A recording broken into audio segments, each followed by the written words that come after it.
In this how to 1 minute will show you how to delete file or folder from cPanel permanently.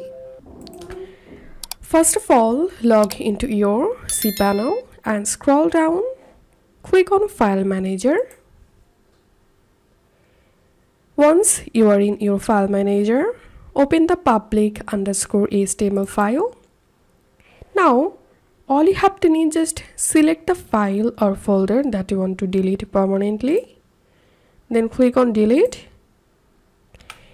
And to permanently delete the file, you have to check this box, skip the trash and permanently delete the files, and click on Confirm.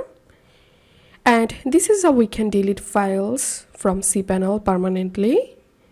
If you find this video helpful, don't forget to subscribe How to 1 Minute.